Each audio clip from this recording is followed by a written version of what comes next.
Assalamualaikum warahmatullahi wabarakatuh. Kami dari kelas 12 IPS 4 ingin menjelaskan tentang pemberdayaan masyarakat. Kami terdiri dari Filza Sabrina, Nurul Ayu Srikanti, Kalisa Putri, dan juga Rizky Amelia.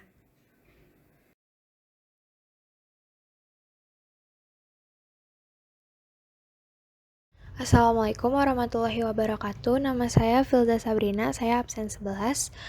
Yang pertama saya akan menjelaskan tentang pengertian pemberdayaan masyarakat. Apa sih itu pemberdayaan masyarakat?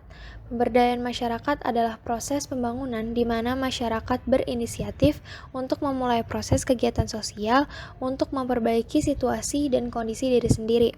Pemberdayaan masyarakat hanya bisa terjadi apabila masyarakat itu sendiri ikut pula berpartisipasi.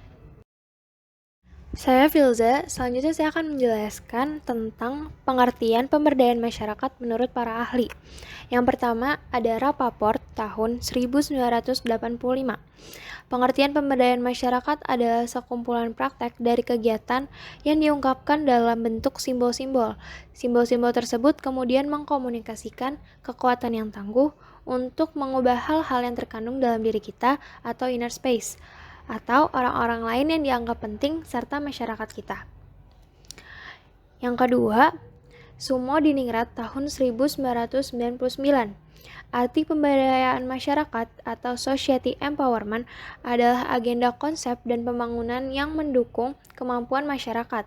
Tujuan yang diharapkan dalam pemberdayaan ini ialah menciptakan kehidupan masyarakat yang mandiri, baik dalam bidang ekonomi, pendidikan, ataupun bidang industri.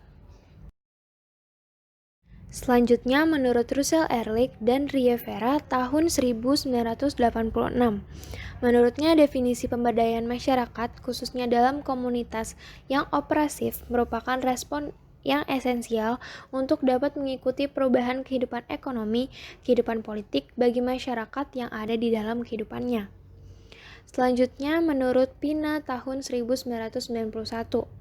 Definisi konsep pemberdayaan masyarakat pada dasarnya adalah upaya sekumpulan orang yang memilih untuk menjadikan dirinya dalam menempuh keadilan dan beradab menjadi secara efektif esensial dan struktural baik dalam kehidupan keluarga, masyarakat, negara, regional, maupun internasional, termasuk di dalam bidang politik, ekonomi, maupun lainnya. Upaya ini dilakukan dalam mendukung gerakan keadilan sosial bagi masyarakat yang bisa dilakukan dengan membentuk komunitas organisasi yang ada di dalam masyarakat perkotaan ataupun di dalam kehidupan masyarakat desa. Nama saya Rizky Amelia. Di sini saya akan membahas tentang tujuan. Yang pertama, tujuan perbaikan kelembagaan. Dengan adanya perbaikan dalam kegiatan atau tindakan yang dilakukan, diharapkan dapat memperbaiki kelembagaan, termasuk pengembangan jaringan kemitraan usaha. Nah, yang kedua ada tujuan perbaikan usaha. Perbaikan usaha itu contohnya seperti perbaikan pendidikan, perbaikan aksesibilitas, kegiatan, dan perbaikan kelembagaan. Diharapkan dapat memperbaiki bisnis yang sedang dilakukan, karena bisnis dapat berkembang ketika semua faktor-faktor tersebut dapat diperbaiki. Nah, yang ketiga ada tujuan perbaikan pendapatan. Dengan adanya perbaikan bisnis diharapkan dapat memperbaiki penghasilan yang diperoleh, termasuk pendapatan keluarga dan masyarakat. Yang keempat, tujuan perbaikan lingkungan. Perbaikan pendapatan diharapkan dapat memperbaiki lingkungan karena kemiskinan atau pendapatan yang terbatas menjadi penyebab kerusakan pada lingkungan. Nah, yang kelima itu perbaikan kehidupan. Tingkat pendapatan dan keadaan lingkungan yang baik diharapkan dapat memperbaiki keadaan pola hidup setiap keluarga dan masyarakat. Dan yang terakhir, tujuan perbaikan masyarakat. Kehidupan yang membaik yang didukung oleh lingkungan, baik fisik dan sosial, yang lebih baik diharapkan akan mewujudkan kehidupan masyarakat yang lebih baik pula.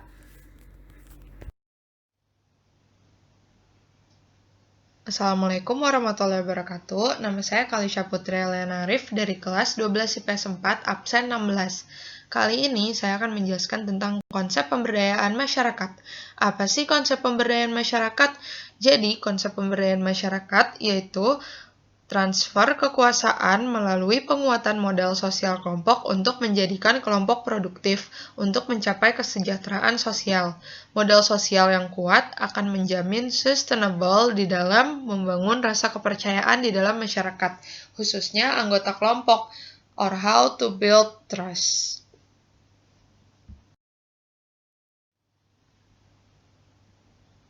Nama saya Kalisha Putri Eliana Arif dari kelas 12 IPS 4 absen 16. Sekarang, apa saja sih konsep pemberdayaan masyarakat? Konsep pemberdayaan masyarakat yang pertama ada proses.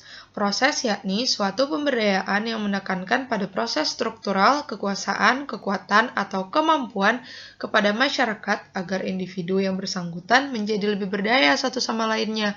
Keberdayaan ini dibentuk dengan kerjasama dan saling mendorong antar kehidupan masyarakat. Kemudian yang kedua ada sekunder. Sekunder yakni suatu konsep pemberdayaan masyarakat yang menekankan pada proses menstimulasi dalam mendorong masyarakat untuk meningkatkan kemampuan atau keberdayaan melalui dialog yang interaktif antara pihak satu dengan yang lainnya yang sesuai dengan kepentingan masyarakat. Kemudian yang ketiga ada keberdayaan masyarakat. Keberdayaan masyarakat adalah konsep pemberdayaan yang dilakukan dengan menggali potensi serta kreativitas masyarakat dalam meningkatkan kemandiriannya. Nah, langkah ini tuh dilakukan setelah serangkaian dialog serta prosesi sosialisasi dilakukan.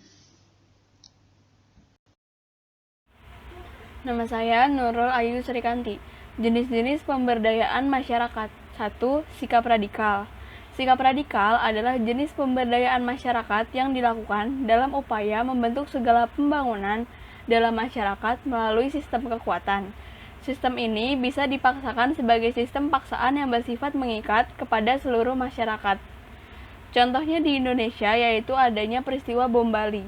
Para pelaku beralasan bahwa untuk memusnahkan bentuk penyimpangan dalam Islam, penyebabnya karena pakaian-pakaian yang digunakan oleh para turis Bali yang begitu terbuka, sehingga mereka merasa terpanggil untuk menegakkan kebenaran. Nama saya Nurul Ayu Srikanti. Yang kedua, yaitu sikap kebersamaan. Sikap kebersamaan adalah jenis pemberdayaan masyarakat yang dilakukan dengan mengedepankan kebersamaan dalam masyarakat. Kebersamaan ini dilakukan dengan langkah akomodasi dari setiap kepentingan serta golongan dalam masyarakat. Contohnya yaitu bergotong royong membersihkan lingkungan sekolah. Nama saya Nurul Ayu Srikanti. Yang ketiga yaitu ada pendekatan dengan sistem gagasan. Pendekatan dengan sistem gagasan adalah sistem pemberdayaan yang mengedepankan pada gagasan. Sistem ini secara tidak langsung menstimulasi daripada memberikan power kepada powerless. Keadaan ini bisa dikoordinir masyarakat melalui syarat interaksi sosial dalam masyarakat yang baik dan akhirnya menimbulkan integrasi kepentingan bersama. Contohnya, wujud kebudayaan dari aktivitas para masyarakat Yogyakarta ialah siraman pusaka, labuhan, dan pemberian sesajen pada tempat yang dianggap terdapat sesepuh yang telah tiada, yang akhirnya menjadi budaya.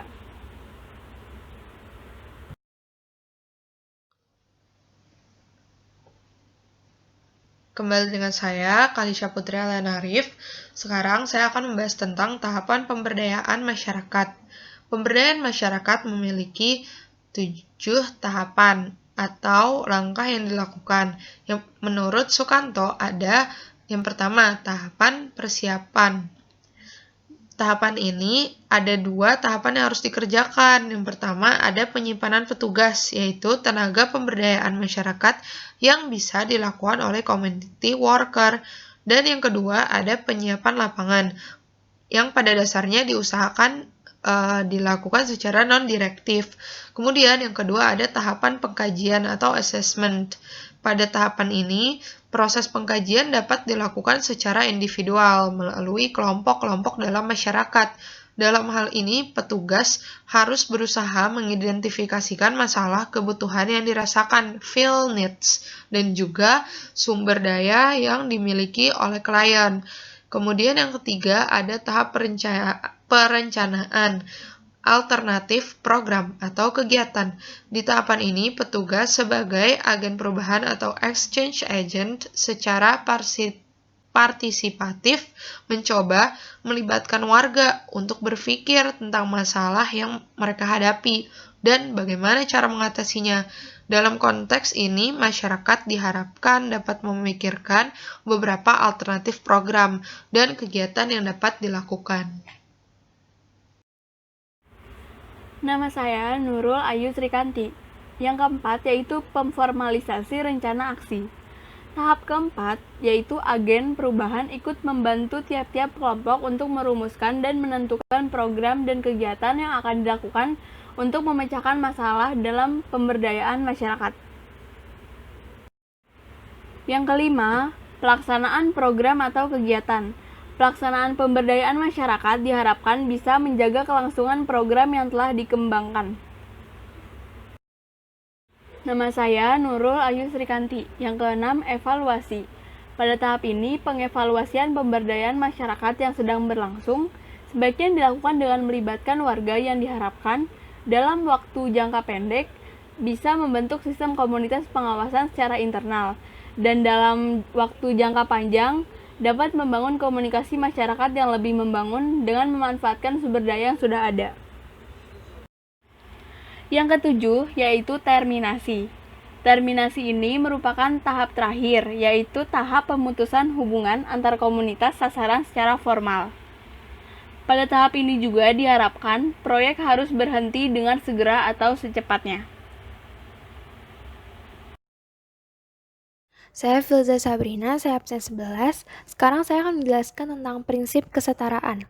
Prinsip kesetaraan merupakan prinsip utama yang harus dipegang dalam proses pemberdayaan masyarakat, ialah adanya kesetaraan kedudukan antara masyarakat dengan lembaga yang melakukan program-program pemberdayaan masyarakat, baik itu laki-laki maupun wanita. Dinamika yang dibangun yakni hubungan kesetaraan atau kesejajaran dengan mengembangkan mekanisme berbagai pengetahuan, pengalaman, serta keahlian satu dengan yang lain.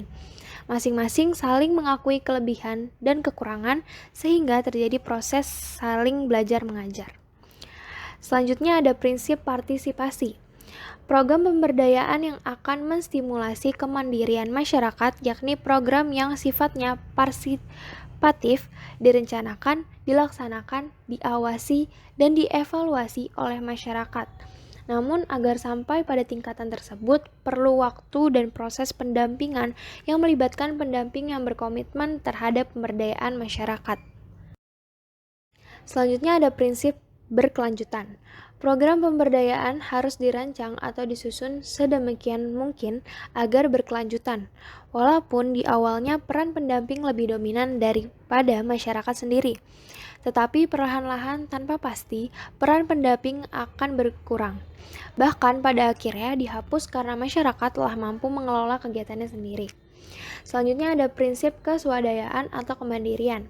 Prinsip keswadayaan yakni menghargai dan mengutamakan kemampuan masyarakat daripada bantuan pihak lain. Akan tetapi konsep ini tidak melihat kepada orang miskin sebagai objek yang tidak berkemampuan atau the have not, tetapi sebagai subjek yang memiliki kemampuan sedikit atau the have little. Contoh pemberdayaan masyarakat dalam komunitas. Yang pertama, Lembaga Swadaya Masyarakat atau LSM. LSM merupakan jenis pemberdayaan komunitas yang berfokus pada kegiatan pelayanan publik atau masyarakat umum atas dasar sukarela dan tidak berorientasi mencari keuntungan. LSM didirikan baik individu atau kelompok dengan landasan visi dan misi yang memiliki kesamaan. Lembaga dan pemerintah dengan dua klasifikasi, yaitu 1. organisasi penyalur sumbangan. Yang kedua, organisasi sehubungan dengan mitra pemerintah, organisasi dalam bidang profesional. Yang kedua, Program Nasional Pemberdayaan Masyarakat Mandiri atau PNPM Mandiri.